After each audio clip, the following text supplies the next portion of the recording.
last coming one of my favorites to come and be with us. Dr. Jim, come and share what God has laid upon your heart this morning. God bless you, sir. Glad to have you.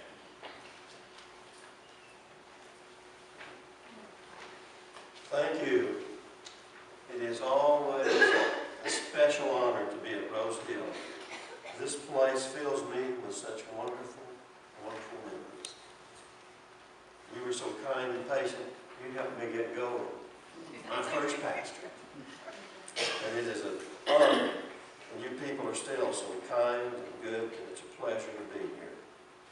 Have you ever noticed that life is full of challenges? Sooner or later, every one of us is going to climb a steep mountain. Well, I read about Jill.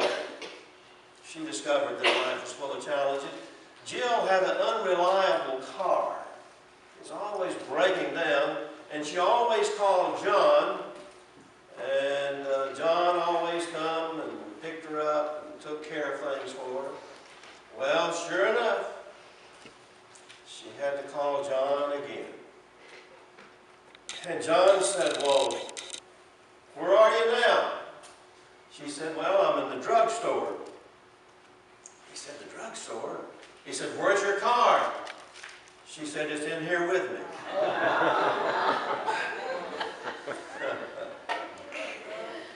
Life is full of challenges. Sometimes they're not so serious. I wouldn't even call that a real serious one. But, you want to impress someone. You go out to lunch and you just want to really impress someone. And after lunch is over, you stop into the restroom and look in the mirror. You find out there's this big old green piece of spinach that's wedged in your front teeth. That's not real serious. But I want to tell you, there's some challenges in life that become much more serious. When you stand by the side of a loved one who's died, when someone's in a car accident, those challenges are very, very serious. And today I want to talk to you about 3 Hebrew men, 3 Hebrew children we call them, who were in a very serious, challenging situation. Nobody is going to take my kingdom from me. Nobody, said King Nebuchadnezzar. And he was really troubled because he had had a dream, and Daniel had interpreted the dream, and in that dream, Daniel said, the kingdom is going to be stripped from you. But Nebuchadnezzar had an idea. He said, I'm going to build this statue of myself, a golden statue, a wood statue covered over with gold. I'm going to build it 90 feet tall and 9 feet wide in the plain of Dura, about 6 miles from Babylon.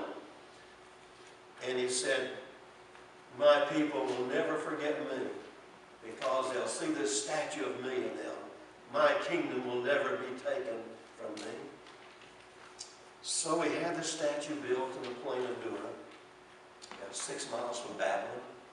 Gigantic, gigantic golden image of himself. And then he says, I know what I'll do. I'll have a day to dedicate this great statue of myself, this great image. We'll have a dedication service for this. And so he called all the officers. He called all the rulers of the provinces and the wise men and the astrologers. He called them all in for this great dedication service. He also called in the royal orchestra with all the various instruments, called them in. And then a great hush fell over the crowd. There were thousands there.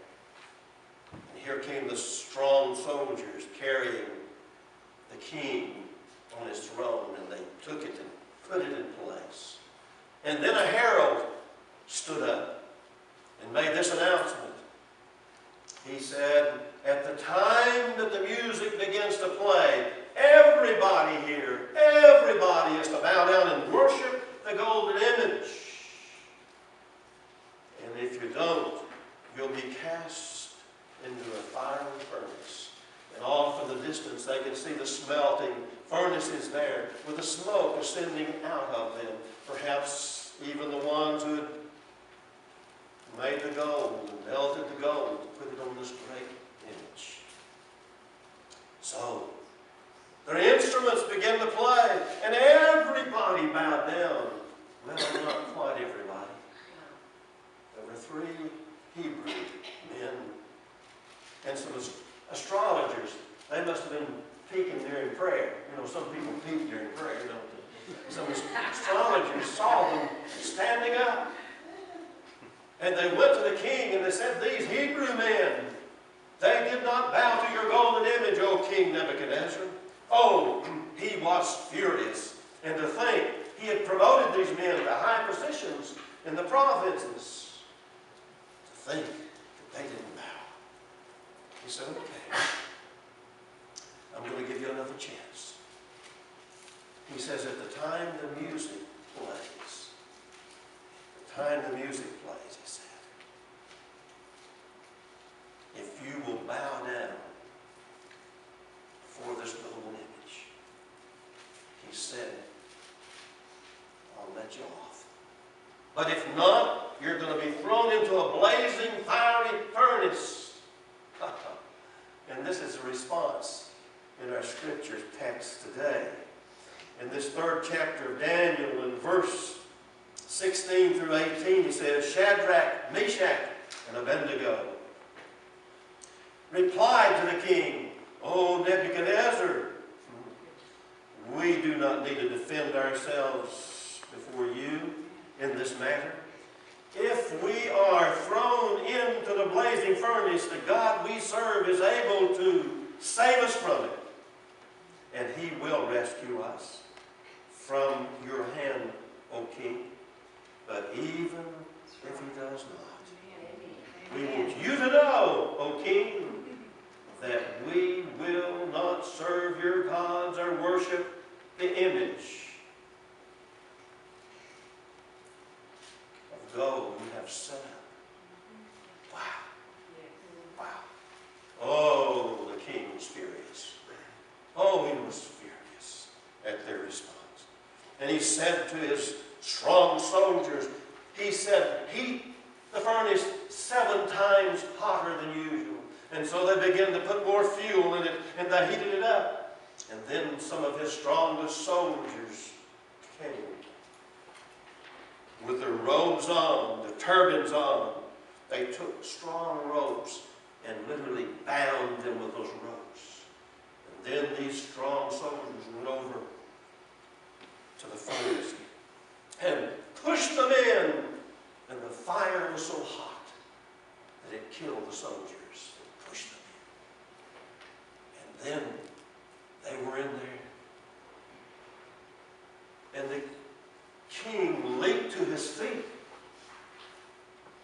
He was amazed at what he saw. He said, didn't we put 3 men, bind 3 men and throw them in there? It's true, O king, that's right. But he said, I see 4.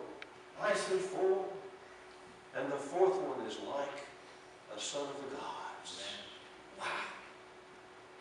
So then he said, come out, O servants of the Most High God. Come out, O servants of the Most High God.